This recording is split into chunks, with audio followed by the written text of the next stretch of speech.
I'll now take the sederant for this meeting of the Financial Resources Scrutiny Forum held on the 8th of December 2022. So we have apologies from Councillor Matthew Buchanan, and we have Councillor Shalene Handybode substituting for him. All other members of the forum are present, apart from Councillor Monique McAdams. Do we have a substitute at all for Councillor McAdams? No, we don't. And there are also a number of officers present today. I'll hand back to yourself, Chair. Thank you, Carol. Okay, can we move on to item number 1, which is declarations of interest? And do we have any declarations of interest today? No, there's no declarations of interest. If we move on to item number 2, and that's the minutes of the previous meeting, pages 3 to 6, and that's there from the 10th of November 2022. And are the minutes approved?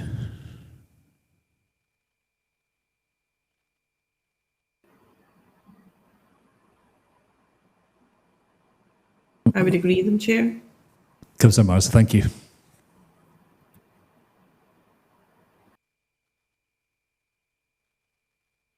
Move on to item number 3A, and that's the Capital Budget Monitoring 2022 to 2023, the General Fund Capital Programme, and that's pages 7 to 28.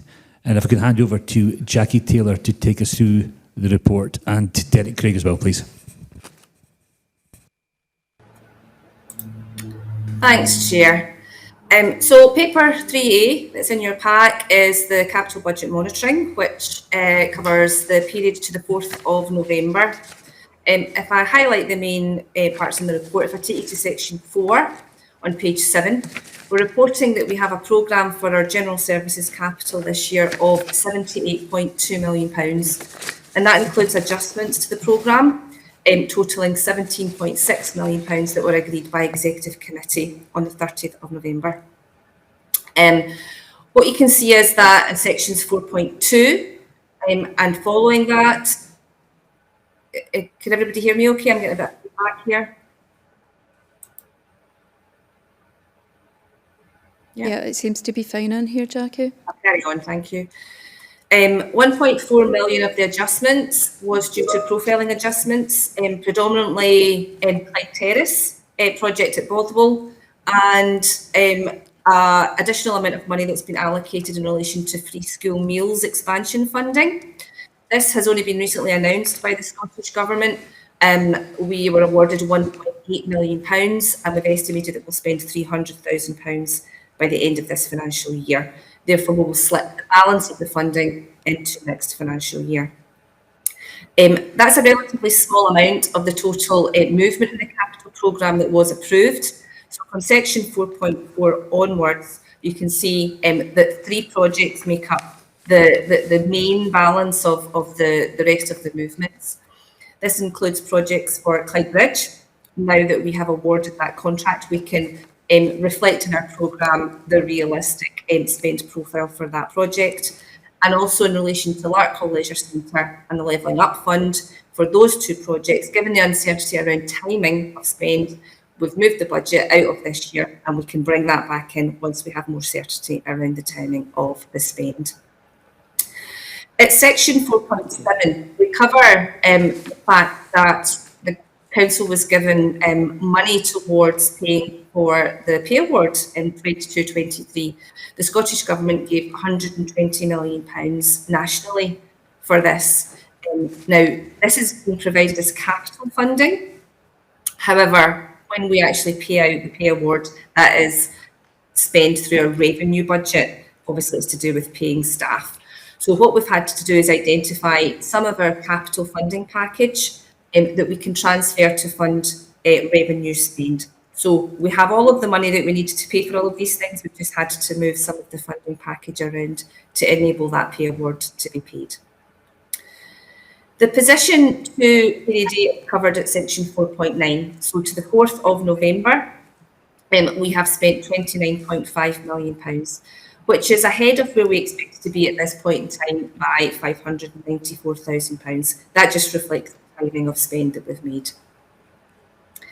If I now take you to the appendices, Appendix A, which starts on page 11, shows the adjustments that were approved by the Executive Committee on the 30th of November for your information, and that includes the projects that I referred to earlier, including free school meals expansion, project at Clyde Terrace Boswell for early years, and that totals the movement of 1.4 million that I mentioned earlier. Appendix B, which starts at page 12, is a high-level summary of the resource programme for capital. You can see on the right-hand column there of the table halfway down the page, it shows the budget for each resource, totalling the £78.2 million programme for the year. And then as we move into Appendix C, which is on page 13, you can see that broken down a little bit more detail over actual services within resources. Actual spend against these services is shown in the right-hand column of this table. Appendix D starts to talk about how the programme is funded. So that's on page 14. And you can see the list of funding sources for our capital programme in that table. And that, as I mentioned at previous meetings, the majority of our funding comes from borrowing and from grant from the Scottish Government. Appendix C starts to talk about the physical progress with project. I can hand over to Derek to cover that. Thanks. Thanks, Jackie. Over the page on page 15 then, the build executive summary, we have 2 projects that are shown behind as at the 4th of November. Chair, could I, Councillor Mars, I'm sorry, Derek, to come in at this point. There is significant feedback making it very difficult probably for the speaker, but also for the rest of the room to hear the detail. I wonder if people in the chamber are on mute, or perhaps the clerk could identify if there's any other issues.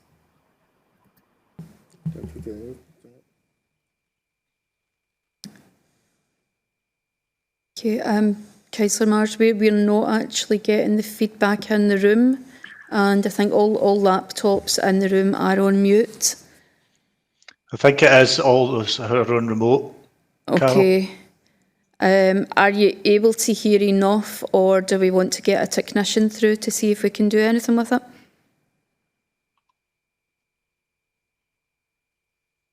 I think for the recording purposes, it would be very difficult, but I'm noting the speakers are finding it very difficult to concentrate when, because obviously you're hearing yourself back again, aren't you?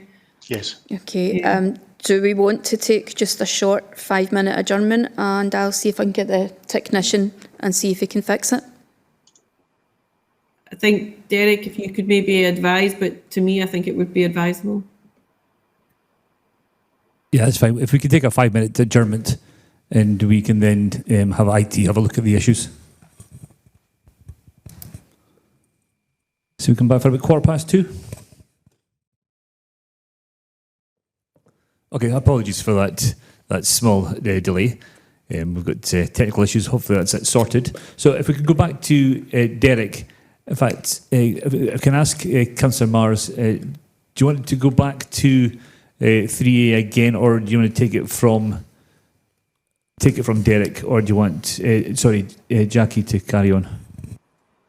I'm happy to take it from Derek if everyone else is.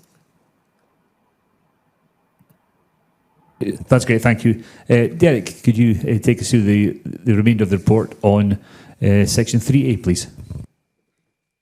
Okay, Chair, thank you. Page 15 then, we're on the build executive summary, and we're looking at 2 projects being reported at this point in time to the beginning of November as being behind programme. Take you over to page 16, and the 2 projects, the first of which is Lanark Library, the roof replacement there. It's behind programme. We had a tender exercise. It wasn't able to be progressed because we only had one tender submitted, and it wasn't acceptable. It was significantly over budget. So we're looking at some further options and going back out to tender again shortly. The next project, as you heard already, Jackie mentioned in the financial paper, that Clyde Terrace Bothwell has had a slight delay on site due to relocation of telecommunications and sewerage services that were uncharted on the site at the time. So this has resulted in a slight delay beyond the completion date that was originally envisaged of August next year, so it's slipping into November. That's the two projects on the build side. Then we move over to page 17 for the non-build executive summary. There is one project near the bottom there that is showing behind programme, sorry. And over the page, there's a list of all the projects for your information. Page 19 we go to, and that's White Bridge replacement in Châtellerault Country Park. There was further work on the initial design options required, and given the timescales involved in the design process, the main works will now fall into financial year 23-24. That's the explanation for the delay. Over the page, on page 20, is the roads executive summary, and in the middle of that top half, we see one project being reported as behind programme. Over the page, on page 21, we see that it's listed as the Glasgow City Region City Deal Stewartfield Way project. This project is behind due to pressures being experienced across and other construction projects, and currently available design and contractor resources. So difficulties across the board there. The overall programme of the works is being reviewed and requires to be restated. This work is currently underway, so there'll be a new programme provided for that. And that's all to report on the operational side of that, Chair. Thank you both, Derek and Jackie. Thanks for the reports. Can I ask any of the members if there's any questions on that report?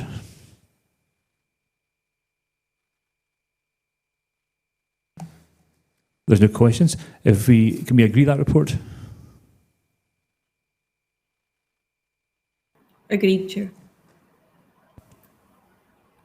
Thank you, Julia.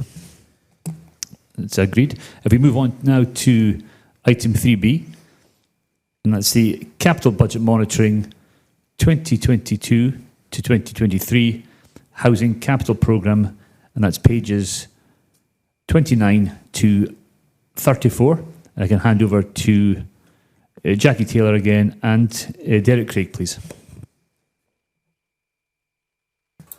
Thanks, Chair. So now moving on to paper 3B, which starts on page 29. So this is now our housing capital programme, and this report again takes us up to the 4th of November. Section 4 summarises the position. We have a housing capital programme for the year of £66.3 million. And as at period 8, which is to the 4th of November, we have spent £30.7 million. So again, that's very slightly ahead of where we expect to be at this point in time. If I take you to Appendix A, which is on page 31, you can see a summary of the programme, including how the housing capital programme is funded for the year. The majority of funding coming from borrowing and also from the housing revenue account, where there's a contribution made to capital programmes. I'll hand over to Derek, that'll take you through the physical progress. Thanks.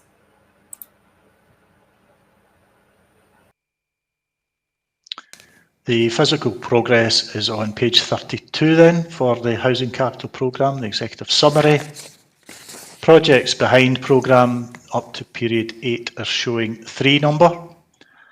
And across the page on page 33, they're listed there. So we'll start with Dunlop, Lister and Fraser River Tower is behind programme. Due to a tender process, we were delayed whilst we sought clarification on some legal issues. So that is now out to tender. Park Crescent Sheltered Housing Complex, We are behind there as a result of a tender preparation period being extended to allow the design to be clarified and finalised, so a bit more detail was required before we could go out to tender for that, so that held that project up. And the last one is the conservation area in Clydesdale, where we are fitting timber, window and door replacements.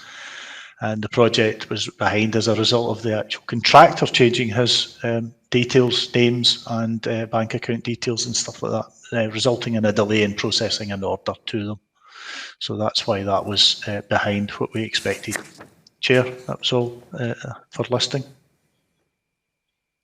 Thank you very much, Derek. And I would like to ask, is there anybody who has any questions with regards to that report?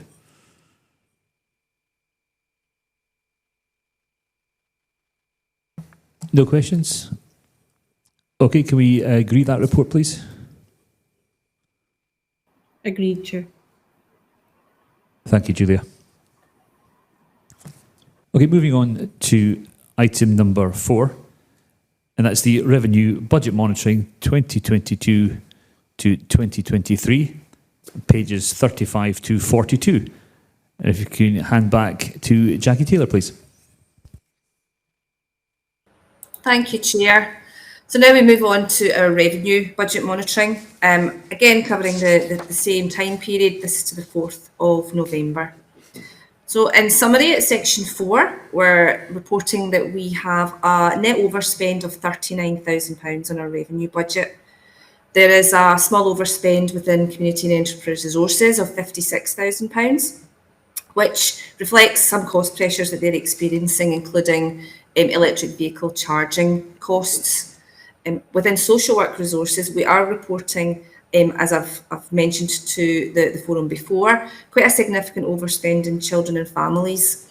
That overspend is £1.2 million, and that's offset with underspends in other areas of social work, including performance and support and justice and substance misuse, and also an underspend in the adults and older people budget. That particular underspend is due to vacancies across areas of the adults and older people service. Now, that service is a delegated service. It's part of the Health and Social Care Partnership. If we removed that underspend that sits within the Health and Social Care Partnership, the overspend for the council is £807,000. If I take you to section 4.3, which is on page 36, we have 2 budget pressures that we're highlighting within the report. The first one is on transport for education. We have had our figures from Strathclyde Passenger Transport on our costs for this year for school transport, and there's been a significant increase on that. The impact of that is a year-on-year increase in spend of £2.2 million. The resource has managed overspends in the past, but this is obviously quite significantly higher. This overspend has been considered alongside the rest of the resources position in our probable outturn exercise, which is an exercise that we do at this time of year to give us an indication of how we expect the overall budget to pan out by the end of the financial year, and we'll report on that into the new year. The other area we're highlighting is around children and families, which continues to be a financial pressure, and that predominantly is due to spend on external placements, which can be extremely high for one placement. As I mentioned before, we are offsetting that within these figures with an underspend on adults and older people, which is a service devolved to the Health and Social Care Partnership.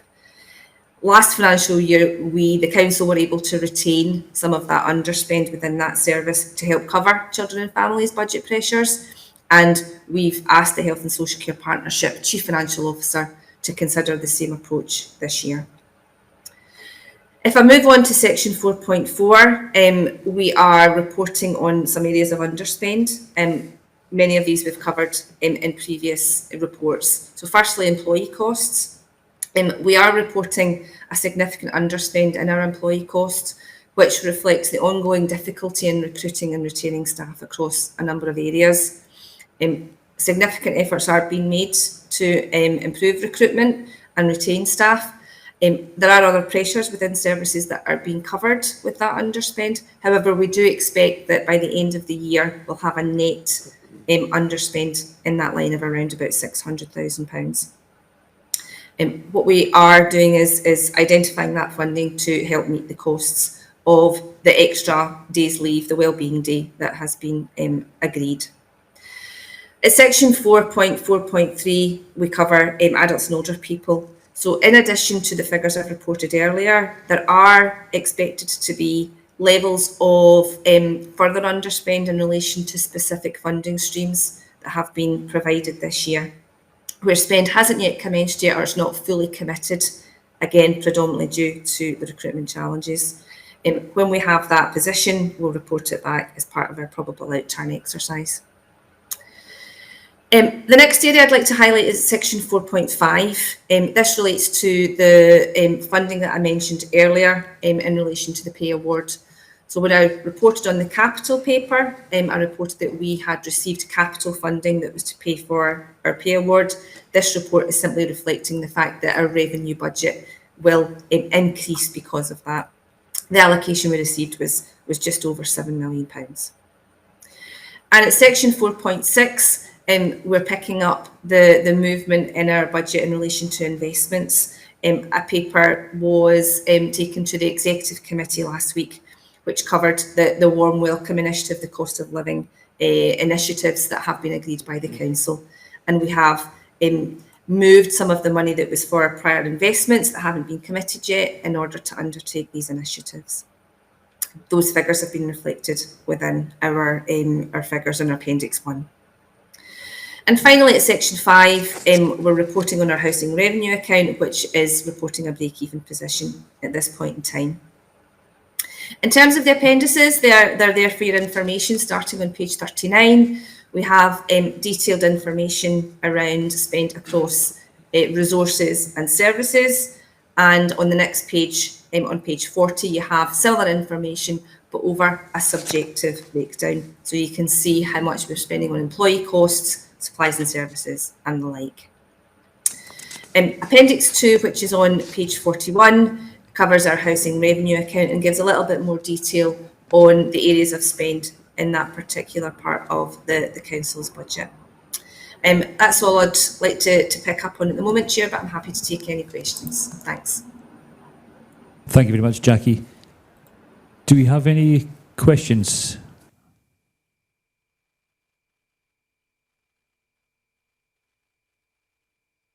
No, no questions. Can we agree with that report, please?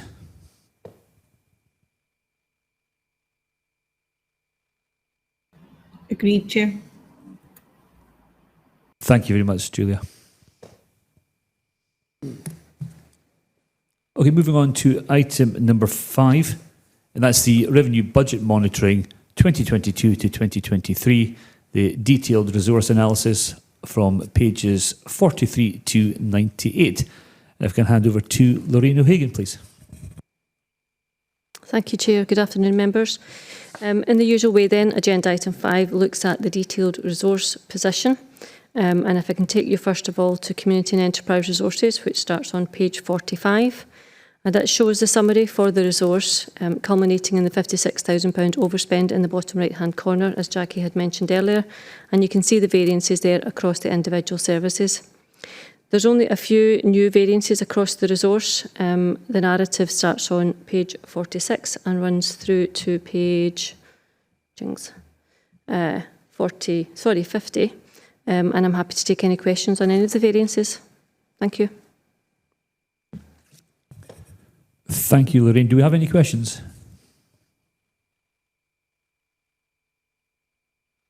Nope, no questions. Okay. There you go. Can you go on to the next one, please, Lorraine? Thank you. Thank you. Education then starts on page 57. There are 2 new variances relating to an underspend in payments to other bodies for early years and additional grant income on pages 58 and 59 respectively. And again, I'm happy to take any questions in terms of education resources, and they're showing a break-even position at this point in the year. Thank you. Okay, do we have any questions for that part of the report? Okay, no questions. Thank you. I'll hand you back to Lorraine again. Thank you. So finance and corporate resources then is on page 65. It shows a minor underspend there of £17,000 as at the end of period 8. Again, the variances across the services are shown on that page.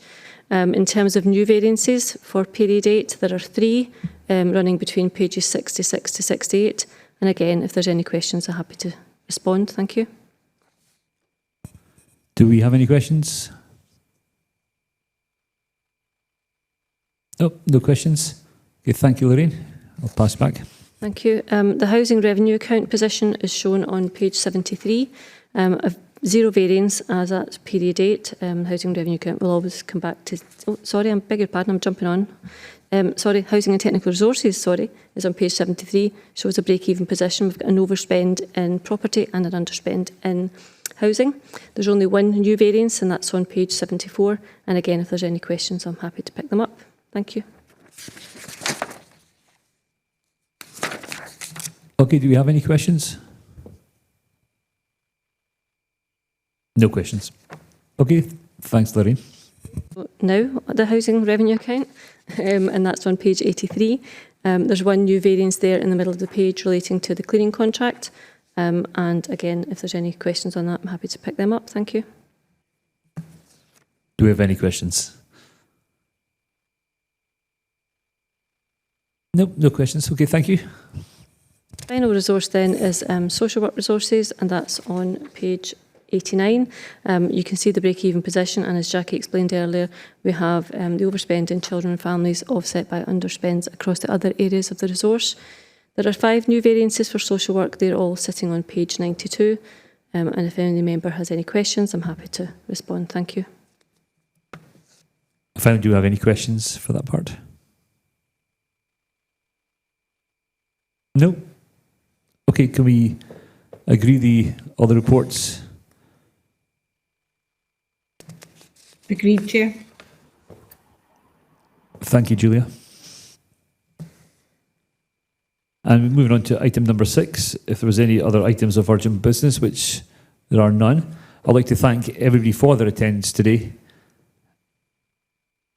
And if we now declare the meeting closed, and also like to thank if everybody has a nice Christmas and a lovely New Year, and we'll see you next year. Thank you.